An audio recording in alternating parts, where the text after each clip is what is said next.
मेट्राइज के exit poll में मोदी सरकार की हैट्रिक। एग्जिट पोल में एनडीए को मिलती बढ़त के बाद घमासान। विपक्षी गठबंधन और बीजेपी में सियासी वार पलटवार का दौर जारी।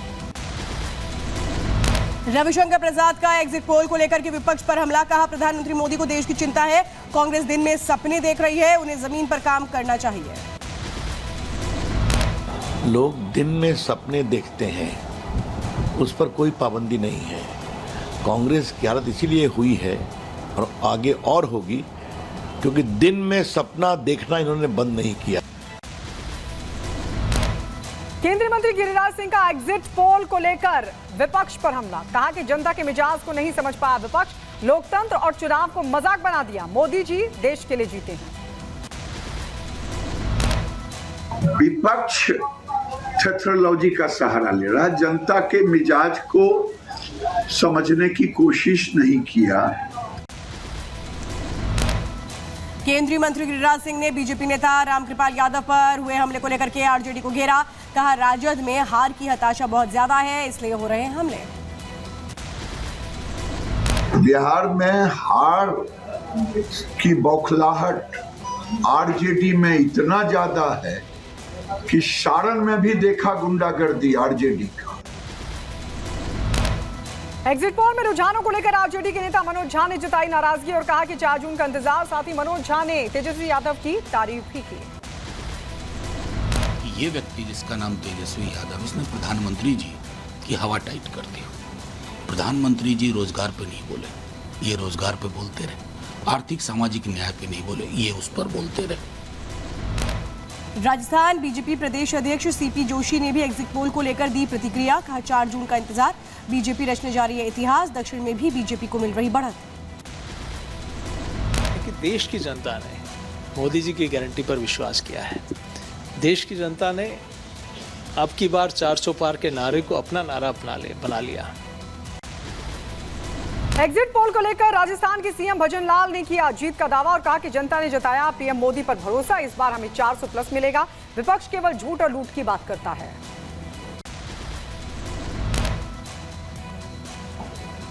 जहाँ जिस प्रदेश में मैं गया हूँ, लोगों का मन देखा है, भाव देखा है, उत्साह देखा है, उमंग देखा है।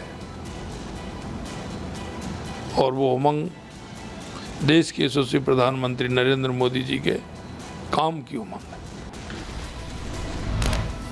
रिपब्लिक एग्जिट पोल पर बीजेपी नेता कविंद्र गुप्ता ने दी प्रतिक्रिया। कहा, सर्वे रिपोर्ट आ गए हैं, हमें 400 पार की उम्मीद है। वहीं विपक्ष पर भी कविंद्र गुप्ता ने बोला हमला। कहा, विपक्ष नहीं दे रहा स्थिर सरकार। लोगों को पता है कि ये स्थिर सरकार नहीं दे सकते हैं।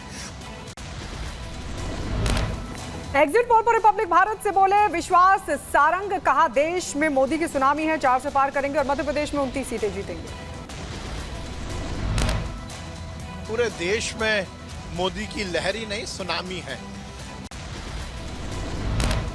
हरियाणा के पूर्व मंत्री अनिल विज का बयान। कहा, बीजेपी की सरकार बनने जा रही है, हरियाणा में की सभी 10 सीटों पर जीत दर्ज करेंगे।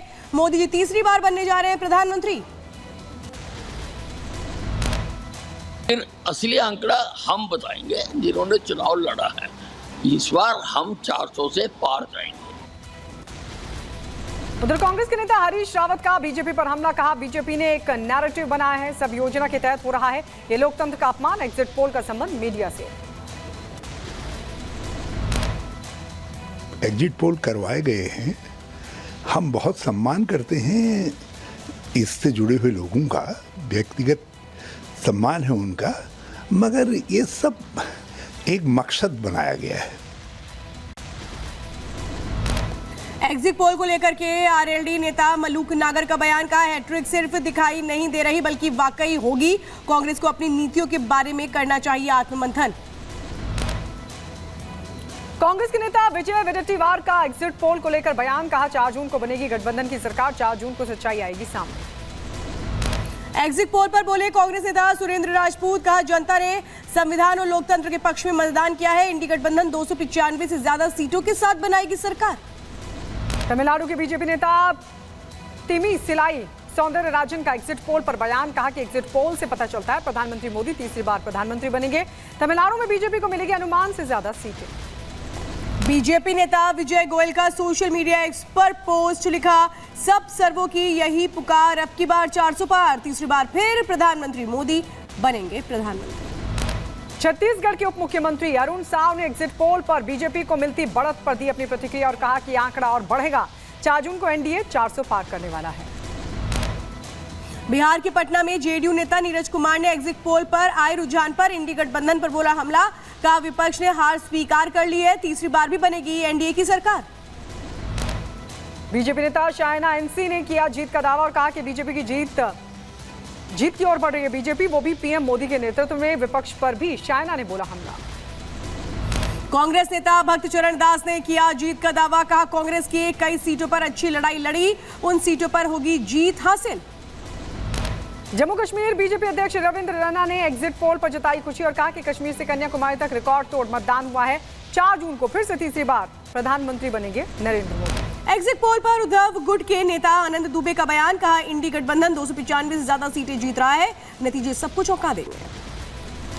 आचार्य प्रमोद कृष्णम ने सोशल मीडिया के जरिए कांग्रेस पर बोला तीखा हमला और कहा कि 4 जून की शाम को शहजादे साधना करने जाएंगे, गुफा की तलाश जारी है।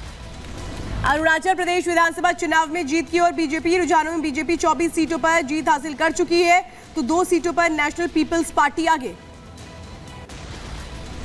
उधर सिक्किम में भी विधानसभा चुनावों के लिए वोटों की गिनती लगातार जारी। रुझानों में सिक्किम क्रांतिकारी मोर्चा ने 13 सीटों पर जीत की हासिल।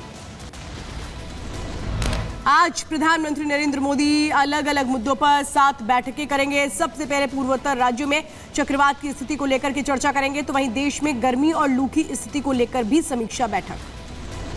प्रधानमंत्री नरेंद्र मोदी अपनी बैठक में 100 दिन के एजेंडे की भी करेंगे समीक्षा बैठक। कई दिग्गज नेता भी इस बैठक में होंगे शामिल। दिल्ली के मुख्यमंत्री अरविंद केजरीवाल ने सरेंडर करने से पहले सोशल मीडिया पर किया पोस्ट, लिखा 21 दिन चुनाव प्रचार के लिए बाहर आए हैं, माननीय सुप्रीम कोर्ट का आभार। बीजेपी नेता कपिल मिश्रा ने दिल्ली के मुख्यमंत्री अरविंद केजरीवाल पर साधा निशाना। सोशल मीडिया पर पोस्ट लिखा, जनता के जनादेश का थप्पड़ पड़ने जा रहा है। एग्जिट पोल को लेकर रिपब्लिक भारत से बोले वीरेंद्र सचदेवा, कहा दिल्ली की 7 सीटों पर होगी बीजेपी की जीत, प्रधानमंत्री मोदी के नेतृत्व में हासिल करेंगे 400 पार। 400 पार करेंगे, एनडीए 400 पार करेगा, भारतीय जनता पार्टी 370 के आसपास सीटें जीतेगी। उत्तर प्रदेश के मुख्यमंत्री योगी आदित्यनाथ ने गोरखनाथ मंदिर में की पूजा अर्चना। दर्शन के बाद गाय और बछड़े को भी खिलाया खाना, बच्चों से भी की बातचीत। बिहार के पटना में बीजेपी सांसद रामकृपाल यादव के काफिले पर हमला, घटना में एक पार्टी का कार्यकर्ता जख्मी, पुलिस मामले की जांच में जुटी। मतगणना से पहले पश्चिम बंगाल के भाटपाड़ा में बमबारी की घटना आई सामने। बीजेपी कार्यकर्ता के घर के पास हुआ यह धमाका, पुलिस मामले की छानबीन कर रही। आसपास के सभी सीसीटीवी फुटेज को खंगाला जा रहा है।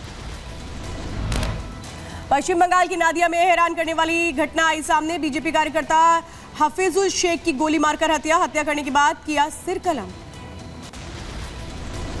बीजेपी कार्यकर्ता की हत्या के बाद परिवार में आक्रोश, मृतक के परिजनों ने तृणमूल पर लगाया हत्या का आरोप। दोषियों की गिरफ्तारी को लेकर भी किया प्रदर्शन।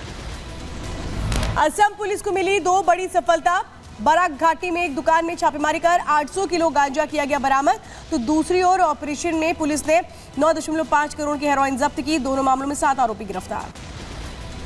उधर दिल्ली में जारी जल संकट को लेकर कई इलाकों में लोगों का बढ़ रही है परेशानी। टैंकर्स का इंतजार करने को मजबूर हैं लोग। पुणे कार दुर्घटना को लेकर एक्शन में जांच टीम, 12 से ज्यादा टीमें मामले की जांच कर रही हैं, 100 से ज्यादा अधिकारी टीम में शामिल। उत्तर प्रदेश के ग्रेटर नोएडा में दिखा आग का तांडव। एनटीपीसी के पास गोदाम में भीषण आग लगने से मचा हड़कंप, कड़ी मशक्कत के बाद पाया गया आग पर काबू।